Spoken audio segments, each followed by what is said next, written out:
إن الحمد لله نحمده ونستعينه ونستغفره ونعوذ بالله من شرور أنفسنا وسيئات أعمالنا من يهده الله فلا مضل له ومن يضلل فلا هادي له أشهد أن لا إله إلا الله وحده لا شريك له وأشهد أن محمدا عبده ورسوله يا أيها الذين آمنوا اتقوا الله حق تقاته ولا تموتن إلا وأنتم مسلمون يا أيها الناس اتقوا ربكم الذي خلقكم من نفس واحدة وخلق منها زوجها وبث منهما رجالا كثيرا ونساء واتقوا الله الذي تساءلون به والأرحام إن الله كان عليكم رقيبا يا أيها الذين آمنوا اتقوا الله وقولوا قولا سديدا يصلح لكم أعمالكم ويغفر لكم ذنوبكم ومن يطيع الله ورسوله فقد فاز فوزا عظيما أما بعد فإن خير الحديث كتاب الله وخير الهدي هدي محمد صلى الله عليه وسلم وشر الأمور محدثاتها وكل محدثة بدعة وكل بدعة ضلالة وكل ضلالة في النار. حاضرین جمعہ، آج کا یہ خطبہ جمعہ ان نیک سرپرستوں کے نام ہے اور ایسی صالح خواتین کے نام ہے جو اللہ سبحانہ و تعالیٰ کی فرما برداری میں پردہ کرتی ہیں. یہ جو موسم ہے موسم گرما ہے. ان ایام میں ہماری اپنی حالت مردوں کی، جن کو اللہ رب العالمین نے کسب کی ذمہ داری دے رکھی ہے، کمانے کے لیے مردوں کو باہر جانا ہی پڑتا ہے. اس کے باوجود گرمی برداشت نہیں ہو پاتی ہے،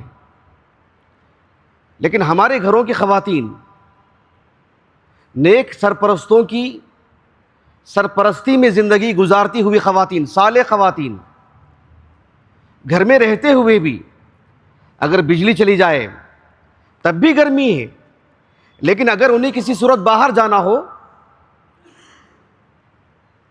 عبادتوں کے لیے، تعلیم کے لیے، خرید و فروخت کے لیے، زیارت کے لیے، ایسی صورت میں وہ کسی طور پر بھی برقع پہنتی ہیں، اللہ رب العالمین کی فرما برداری میں، اللہ رب العالمین کی رضا میں، اللہ سبحانہ و تعالیٰ کی قربت میں. ایسے میں اندازہ لگائیے اللہ سبحانہ و تعالیٰ کے ہاں ان کا کیا اجر ہوگا، کتنا بڑا مقام ہوگا. اگر ایک مسلمان تاجر جس کے برقعے کی دکان ہو، وہ اس نقطہ نظر سے دکان کھولا ہو کہ یہ جو برقع ہے اللہ رب العالمین کی فرما برداری میں ہے، یہ عام لباس نہیں ہے، اللہ رب العالمین کی قربت کا ذریعہ ہے اور ایک واجبی عمل ہے. صرف وہ ایک تاجر نہیں ہے بلکہ اللہ سبحانہ و تعالیٰ کے ہاں ایک ایک برقعے پر اس کے لیے اجر ہے. اگر ایک سرپرست، اس کی ماتحت جو خواتین ہیں، اس کی بیوی، اس کی بیٹیاں، اس کی والدہ، جو بھی ویسے تو مسلمانوں کا کوئی سرپرست ہو، ادارے کا کوئی سرپرست ہو، خاندان کا، گھر کا، اس کے زیر اشراف خواتین ہوں، ان کے لیے وہ برقع خرید کر کے دیتا ہے تو برقع خرید کے نہیں دے رہا ہے بلکہ اللہ رب العالمین کی فرما برداری میں ایک واجبی عمل انجام دے رہا ہے. ایک واجبی عمل، ایک واجب کام انجام دے رہا ہے. نماز روزے کی طرح، نماز روزے کی طرح برقع خرید رہا ہے. اندازہ لگائیے آپ، 1000 کا، 1500 کا، 2000 کا برقع خریدتا ہے، گویا کہ اللہ رب العالمین کی فرما برداری میں واجبی عمل انجام دے رہا ہے. اس کے لیے واجبی عمل کا ثواب ملے گا، مستحب عمل کا نہیں، واجبی عمل کا. ایک خاتون برقع پہنتی ہے اتنی گرمی کے ایام میں بھی، اپنی تعلیم کے لیے، خرید و فروخت کے لیے، زیارت کے لیے، کسی طور پر بھی ایک ضروری ملاقاتوں کے لیے کہیں جانا ہو، برقع پہن کر ہی رہتے ہیں، کسی سے مروب نہیں ہوتی ہیں، اللہ رب العالمین کی قربت کا ذریعہ سمجھتے ہیں. ایسی صورت میں سبحان اللہ ان کے لیے کتنا اجر ہے ایک واجبی عمل کا. اللہ سبحانہ و تعالیٰ نے اللہ تعالیٰ کی فرما برداری میں جو خواتین برقع پہنتی ہیں، اور بالخصوص ان گرمی کے ایام میں غور کرنے کی بات ہے، اللہ سبحانہ و تعالیٰ نے ان کی تعریف کی ہے، ان کے مقام کو بڑھایا ہے، ان کی ہیبت بتائی ہے اللہ رب العالمین نے، ان کی عظمت بتائی ہے، اور اللہ سبحانہ و تعالیٰ نے ان کے لیے اس دنیا میں ایک آڑ کے طور پر رکھا ہے. کوئی چھیڑ چھاڑ نہیں کر سکتا، کوئی غلط نگاہ نہیں ڈال سکتا ہے. اللہ رب العالمین نے سورۃ الاحزاب میں بیان فرمایا، یا ایھا النبی قل لازواجک وبناتک ونساء المؤمنین یدنین علیہن من جلابیبہن. کیوں؟ ذالک ادنی ان یعرفن فلا یؤذین وَكَانَ اللَّهُ غَفُورًا رَحِيمًا. رسول اللہ صلی اللہ علیہ وسلم کو اللہ سبحانہ و تعالیٰ نے کہا آپ اپنی بیویوں کے لیے، اپنی بیٹیوں کے لیے اور سبھی مسلمان خواتین کے لیے حکم دیں کہ وہ پردہ کریں، وہ نقاب پہنیں، وہ حجاب سے رہیں جب وہ باہر نکلتی ہیں. کہا کہ ذَلِكَ أَدْنَىٰ أَن يُعْرَفْنَ فَلَا يُؤْذَيْنَ، تاکہ ان کی ایک پہچان ہو، لوگ دیکھ کر کے سمجھ لیں کہ اللہ رب العالمین کی فرما برداری میں یا اللہ رب العالمین کی قربت میں کئی قدم آگے بڑھا رہی ہیں. ناپاک ارادے ان کے قریب نہیں ہوتے، کسی کی نگاہ ان پر نہیں پڑتی، اللہ تعالیٰ حفاظت فرماتے ہیں ان کی، ایک یونیفارم ہے ان کا اللہ تعالیٰ کی فرما برداری میں. ذَلِكَ أَدْنَىٰ أَن يُعْرَفْنَ فَلَا يُؤْذَيْنَ. اللہ سبحانہ و تعالیٰ نے ہم مردوں کو پیدا کیا انسانوں میں سے، اور ہمارے مقابل اللہ رب العالمین نے جس ذات اور جس صنف کو پیدا کیا ہے وہ عورت ہے. یہ عربی زبان کا لفظ ہے عورت. عورت کا مطلب کیا ہے؟ عربی زبان میں العورہ عار سے مشتق عار، اردو زبان میں بھی استعمال ہوتا ہے. یعنی عار کیا مطلب ہے اس کا؟ اس کا مطلب یہ ہوا کہ گویا کہ اس کی ایک طرح سے مذمت ہوتی ہے. انسان ایسا عمل انجام دے، ایسی بات کرے جس سے اس کا لباس اتر جائے، اس کی برائی نظر آئے، اس کا نقص نظر آئے، گویا کہ ایک طرح سے اس کی مذمت ہو رہی ہے. عورت عورت ہے، وہ مکمل طور پر چھپی رہی ہے. جس حد تک وہ کھلی رہے گی اس حد تک اس کے لیے عار کی بات ہے، اس کے سرپرستوں کے لیے عار کی بات ہے، ان کے لیے مذمت کی بات ہے. یہ جو العورہ یہ جو لفظ ہے قرآن مجید میں اپنے اصل معنی میں استعمال ہوا ہے. اسی سورۃ الاحزاب میں اللہ رب العالمین نے فرمایا وَإِذْ قَالَتْ طَائِفَةٌ مِّنْهُمْ يَا أَهْلَ يَثْرِبَ لَا مُقَامَ لَكُمْ فَارْجِعُوا وَيَسْتَأْذِنُ فَرِيقٌ مِّنْهُمُ النَّبِيَّ يَقُولُونَ إِنَّ بُيُوتَنَا عَوْرَةٌ وَمَا هِيَ بِعَوْرَةٍ. منافقین نے کیا کہا؟ إِنَّ بُيُوتَنَا عَوْرَةٌ. عورہ کے معنی کیا ہے یہاں پر؟ یعنی ہمارے گھر کھلے ہیں، ہمارے گھر غیر محفوظ ہیں. حافظ جلال الدین محلی رحمہ اللہ تعالیٰ نے اس کا معنی بتایا غیر حسینین صاد سے، یعنی غیر محفوظ. ہمارے گھر کھلے ہیں، کوئی بھی اندر داخل ہو جا سکتا ہے، غیر محفوظ گھر ہے ہمارے. عورہ کا مطلب یہ ہے کہ وہ غیر محفوظ ہے، اس کے حفاظتی بندوبست کے لیے پردے کی ضرورت ہے، حجاب کی ضرورت ہے، ورنہ وہ غیر حسینہ ہے. وہ صاد سے نبی کریم صلی اللہ علیہ وسلم کہ ایک حدیث مبارکہ ہے اس باب میں کہ عورت سراپا عورت ہے اوپر سے لے کر نیچے تک. اس لیے کہ عورت کی بنیادی طور پر دو حالتیں ہوتی ہیں، ایک حالت نماز میں، ایک نماز کے باہر. نماز کے اندرون کی اگر بات کرتے ہیں تو عورت مکمل طور پر پردے میں نماز پڑھے گی، سوائے اس کا چہرہ، اس کی ہتھیلی، اور راجح قول کے مطابق اس کے قدم بھی وہ کھلے رہ سکتے ہیں اور کھلے رہنا چاہیے. اس حالت میں وہ نماز پڑھے. اور اگر نماز کے باہر کی بات ہو تو وہاں پر بھی دو صورتیں ہو سکتی ہیں، ایک اس کے محرم کے درمیان اور ایک اجنبی لوگوں کے سامنے. عورت جب اجنبی لوگوں کے سامنے ہو تو وہ عورت ہے، سر سے پیر تک وہ پردے میں رہے گی. نبی کریم صلی اللہ علیہ وسلم کی ایک حدیث جسے امام ترمذی رحمہ اللہ اپنی السنن کی ابواب الرضا میں لے کر آئے ہیں. امام ترمذی رحمہ اللہ نے حدیث پر حکم لگایا ھذا حدیث حسن صحیح غریب. شیخ البانی رحمہ اللہ نے بھی اس حدیث کو صحیح کہا ہے. عبداللہ بن مسعود رضی اللہ عنہ کہتے ہیں رسول اللہ صلی اللہ علیہ وسلم نے فرمایا المرأۃ عورہ، یعنی المرأة عربی زبان میں لڑکی کو کہتے ہیں، خاتون کو کہتے ہیں. کہا کہ خاتون سر سے لے کر پیر تک عورت ہے، وہ اس کا جتنا حصہ کھلا رہے گا اس کے لیے عار ہے، اس کے سرپرست کے لیے عار ہے، مذمت کی بات ہے. ایک اور حدیث اللہ کے رسول کی انہی الفاظ میں جو مسند البزار کی روایت ہے، عبداللہ بن مسعود رضی اللہ عنہ اس کے راوی ہیں، وہ کہتے ہیں انما النساء عورہ. یہ جو حدیث ہے سند کے اعتبار سے موقوف روایت ہے، لیکن معنی کے اعتبار سے مرفوع روایت ہے. شیخ محمد امین شنقیطی رحمہ اللہ تعالی اضواء البیان فی ایضاح القرآن بالقرآن میں کہتے ہیں کہ لہو حکم الرفع اذ لا مجال للرأی فیہ. عقل سے یہ بات نہیں کہی جا سکتی، کوئی صحابی اپنی رائے نہیں دیں گے یہ جو بات کہی جا رہی ہے بات ہی بتا رہی ہے کہ نبی کی بات ہے صلی اللہ علیہ وسلم. انما النساء عورہ، الفاظ پہ غور کیجئے، اسلوب پہ غور کیجئے. کہا کہ عورت عورت ہے، سراپا عورت.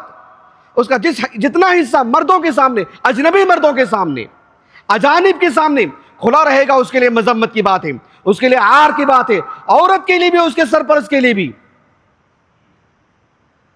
اللہ کے رسول صلی اللہ علیہ وسلم نے فرمایا اگر ایک عورت گھر سے باہر نکلتی ہے، آپ صلی اللہ علیہ وسلم نے فرمایا فَإِذَا خَرَجَتْ اسْتَشْرَفَهَا الشَّيْطَانُ. اسْتَشْرَفَهَا الشَّيْطَانُ، جب ایک عورت گھر سے باہر نکلتی ہے تو ایک شیطان اس کی نگرانی میں لگا رہتا ہے.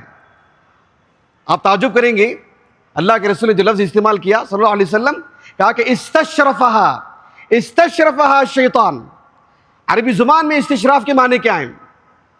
لغویین اور اہل المعانی اس کا مطلب یہ بتاتے ہیں کہ اصل الاستشراف، عربی زبان میں جب استشراف کہتے ہیں وضع الکف فوق الحاجب ورفع الرأس للنظر، یعنی جس طرح سے ایک انسان دور کی چیز دیکھنے کے لیے ایسے ہاتھ رکھتا ہے نا، وضع الکف فوق الحاجب ورفع الرأس للنظر، دور کی چیز دیکھنے کے لیے یا کسی کی نگرانی کرنے کے لیے ایسے جیسے ہاتھ رکھتا ہے اور دائیں بائیں دیکھتا ہے، اس کے لیے عربی زبان میں استشراف.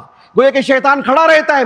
کوئی بھی عورت دنیا میں اپنے گھر سے باہر نکلتی ہے استشرفها الشیطان، شیطان اس کی نگرانی کرتا ہے اور اس کے دل میں وسوسے پیدا کرتا ہے تاکہ مردوں کے سامنے اس کی چلن میں فرق آ جائے، اس کی چلن میں فرق آ جائے، اس کے رکھ رکھاؤ میں فرق آ جائے.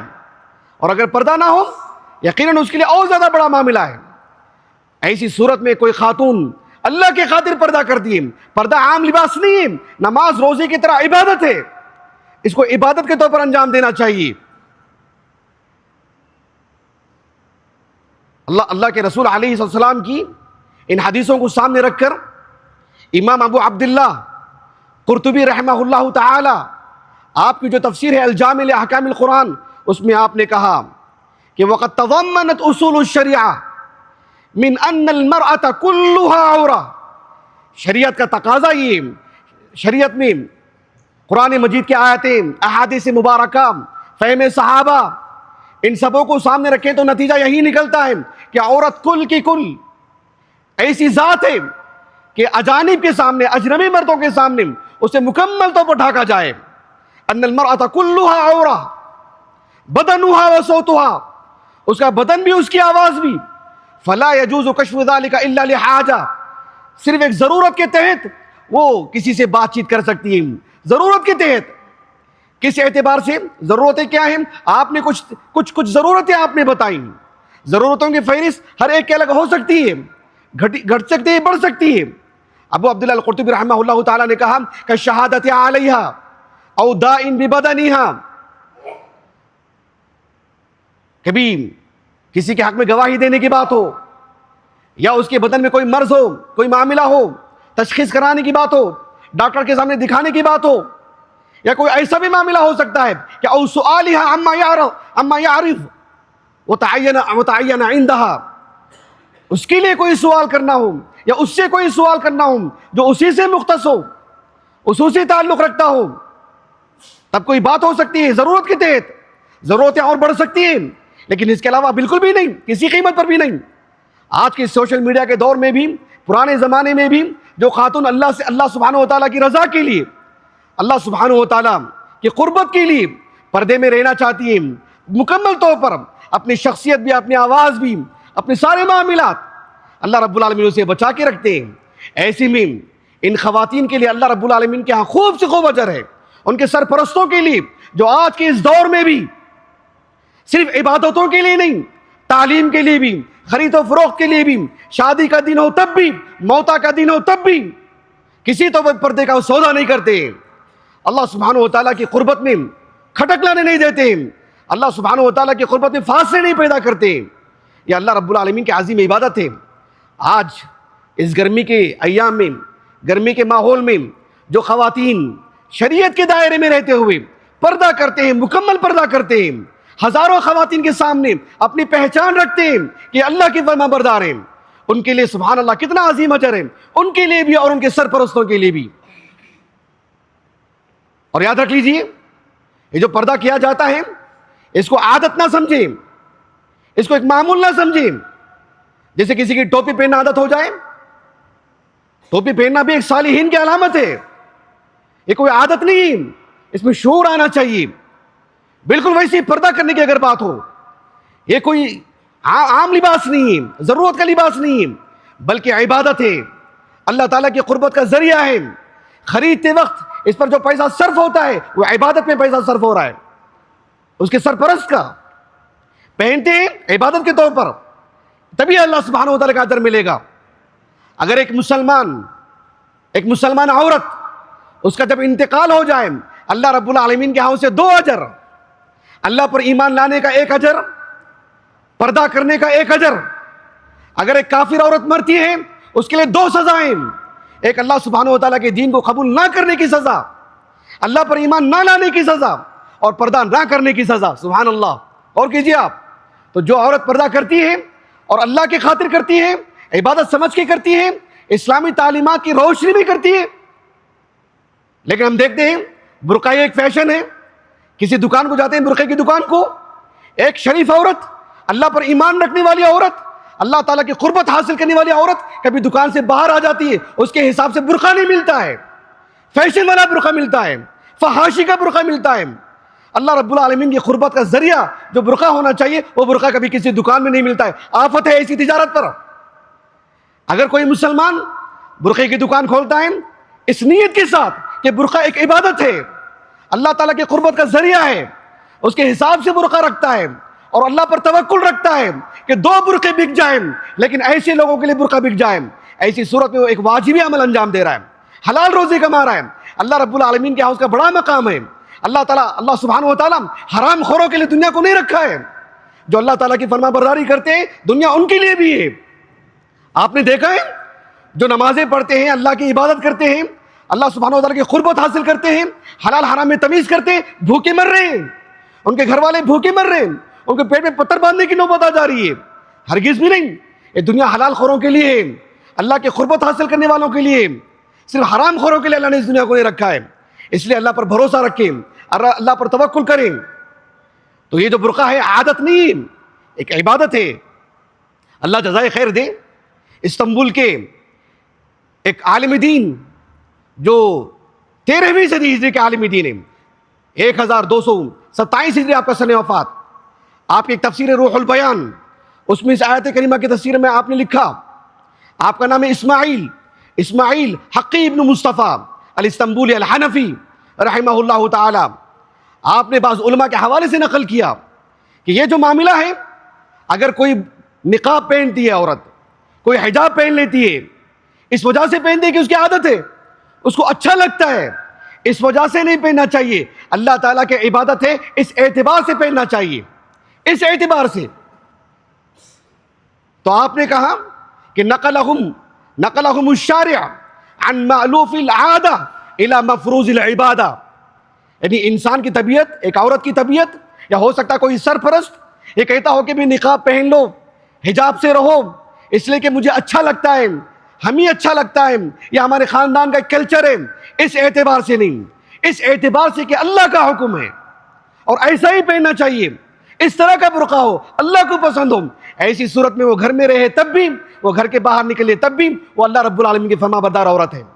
میں نے جو شروع میں بات کہی آپ کے سامنے کہ جو خواتین ان گرمی کے ایام میں، موسم گرما میں اپنی ضرورت کے لیے باہر نکلتی ہیں، علاج و معالجے کے لیے، خاندانی ملاقاتوں کے لیے، عبادتوں کے لیے، تعلیم کے لیے، اور پھر برقع پہنتی ہیں اور اللہ کی خاطر پہنتی ہیں اور حساب سے پہنتی ہیں، ایسی صورت میں ان کا کتنا بڑا مقام ہے، ان کا کتنا بڑا مقام ہے، اور ان کے سرپرستوں کا کتنا بڑا مقام ہے، ان کے والد کا یا ان کے بھائی کا یا کوئی بھی سرپرست ہو، ایک مسلم معاشرہ ہو، کوئی ادارہ ہو، کوئی مسجد ہو، حتیٰ کہ کوئی ملک ہو جس کا سربراہ ایک مسلمان ہو، ایسے میں اگر وہ پردے کو لاگو کرتا ہے، ضروری قرار دیتا ہے، اللہ سبحانہ و تعالیٰ کا کتنا بڑا اجر ہے اس کا۔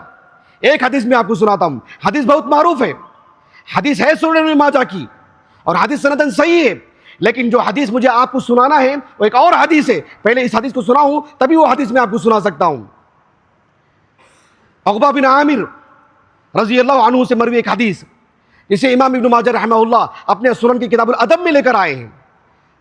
شیخ البانی رحمہ اللہ نے حدیث کو صحیح کہا ہے. رسول اللہ صلی اللہ علیہ وسلم نے فرمایا من کان لہ ثلاث بنات، اللہ سبحانہ وتعالی اگر کسی کو 3 بیٹیاں عطا کی ہو فصبر علیہن، ان 3 بیٹیوں کو لے کر کے اس نے اللہ رب العالمین کی اس تقدیر پر، اللہ سبحانہ وتعالی کے اس تقسیم پر وہ راضی ہے اور ان کی دیکھ بھالی میں مکمل طور پر لگا ہوا ہے.